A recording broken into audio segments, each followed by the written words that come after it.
Laranja Mecânica é um filme de Stanley Kubrick, mais uma das adaptações que ele fez, e essa vem de um livro de mesmo nome, do Anthony Burgess, muito discutido e polêmico por conta da violência juvenil que ele retrata e expressa na obra. É sobre um grupo de delinquentes que faz vários assaltos por aí, enquanto se safam do crime. É uma obra bastante interessante pelo período de vida que o Anthony estava passando naquela época.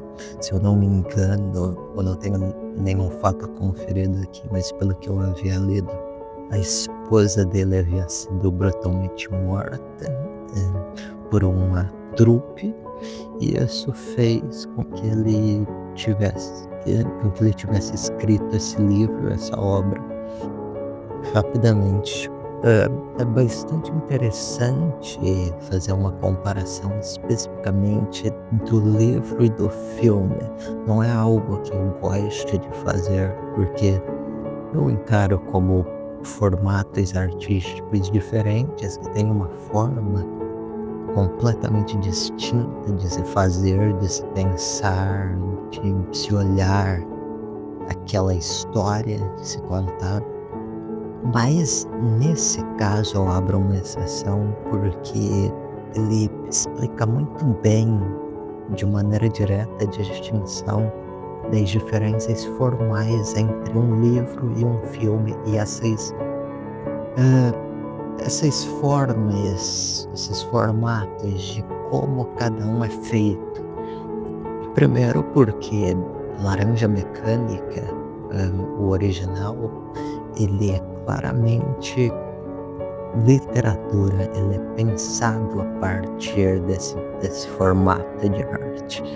Por isso que ele se utiliza de uma linguagem própria, de neologismos, né, invenções linguísticas, associações, que juntos vão fazer uma prosa muito delirante que te introduzirá àquele universo. Então, para todo diretor que tem como missão fazer levar essa história para um filme, para um audiovisual, é um pouco complicado, justamente por conta dessa barreira.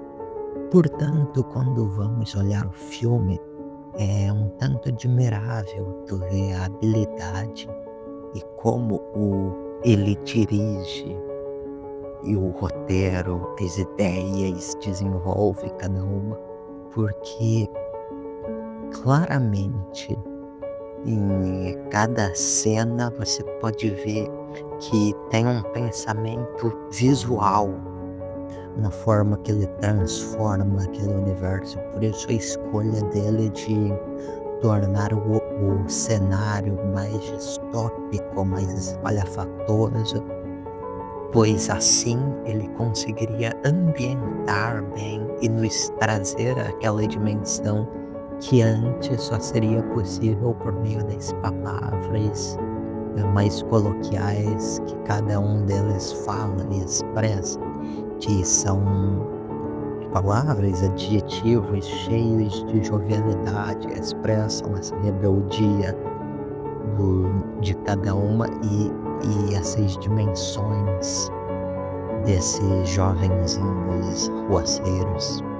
Por exemplo, na cena em que o Alex invade a casa daquela mulher, no qual culminaria em ele ser traído pelos colegas dele, tem uma alternância intrigante entre a violência cometida pelo próprio e as pinturas que vão se trocando e se revezando, para assim o Kubrick conseguir dialogar uma teatralidade, uma violência estilizada e dramática, que por sua vez expressa também o interno e as impressões daqueles personagens, ou seja, tudo que tem de dentro aquelas imagens não são só jogadas graficamente, tem uma ideia por trás, que é causar esse choque pelo horror, adolescente, pelos crimes cometidos, que na visão do Alex são cheios de glamour, uma epifania estética ali, né. O que seria complicado de se fazer se ele não fosse um diretor habilidoso, justamente porque no livro não tem esse espaço para as imagens, pois é um livro.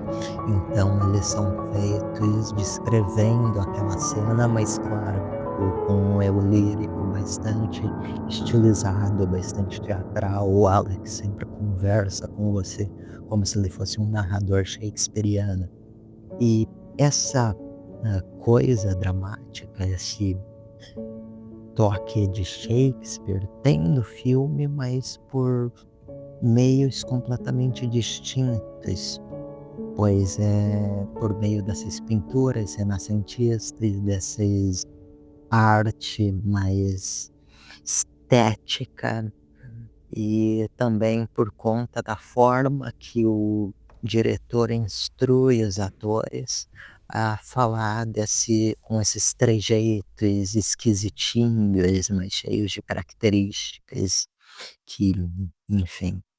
O que muita gente não sabe e vai deixar essa comparação ainda mais interessante é quando a gente introduz esse terceiro elemento, que é a adaptação anterior ao do Kubrick. Se você não sabe, o Andy Warhol, grande artista que fez a pop art da Mona Lisa, ele, nos anos 60, dirigiu uma primeira versão em um filme mais independente de Laranja Mecânica, só que ele não tinha os créditos, eu acho, ele fez a sua própria versão e pouquíssima gente sabe sobre isso e virou um clássico cult.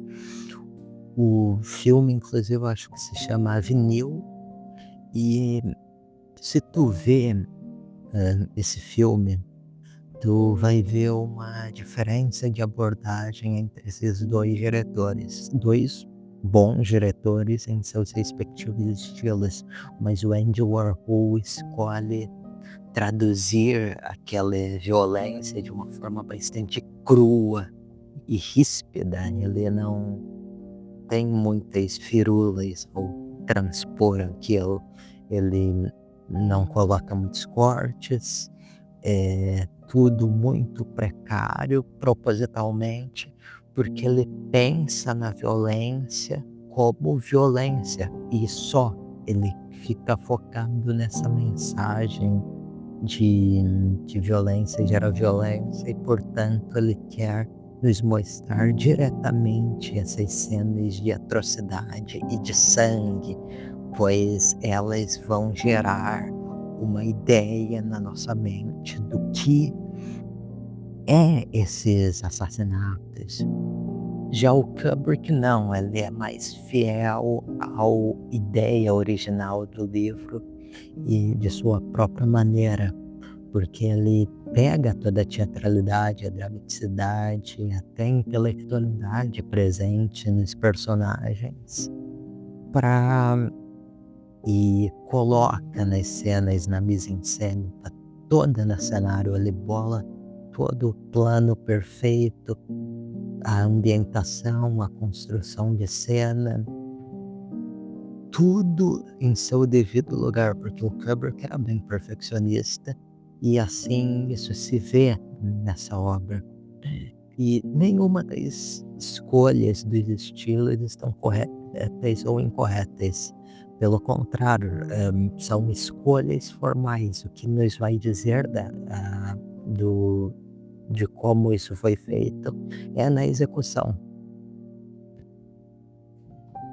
O ponto é que ambos os diretores, eles não colocaram cada palavra e verso que estava no livro naquele filme, porque eles sabiam que não iam funcionar como bons diretores. Então, eles só pensaram na obra de sua própria maneira e por meio da câmera, não pelo roteiro ou pelas escrituras. E esse é um grande problema de diversas adaptações que só colocam o material original sem nenhuma mudança, daí fica muito opaco, vazio, superficial, supérfluo, pois eles não pensam pela câmera como se fosse um filme.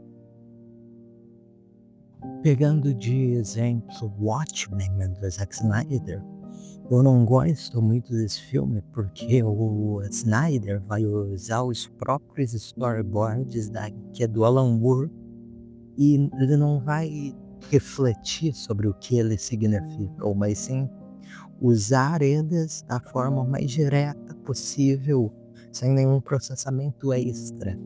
Isso torna o filme, para mim, muito mais artificial, não tem muita alma naquilo. Ele só joga essas cenas de ação e dá uma estilizada, um autorismo nelas, mas você fica pensando: "Poxa, essa história tinha muito mais potencial". Mas enfim, já o Kubrick e o Andy Warhol, eles tiveram essa visão do que a obra poderia ser no cinema, e isso gerou um resultado bem mais divertido de se debater, de se discutir. Eles têm uma ideia do que fazer em cada cena, na mise-en-scène, e querendo ou não, tem muita alma ali. E essa é a minha opinião sobre Laranja Mecânica. Eu acho que é um exemplo ilustre de a distinção do formato entre livro e filme. E deixem suas visões dessas obras, do que eu falei, pontos de discordância, concordância, seja lá o que for. Se inscreva no canal, dos comentários abaixo vai ter um link de todas as redes sociais onde eu estou presente. E obrigado, eu continuarei falando mais sobre cada filme individualmente do Kubrick, porque eu gosto muito. E enfim, até logo.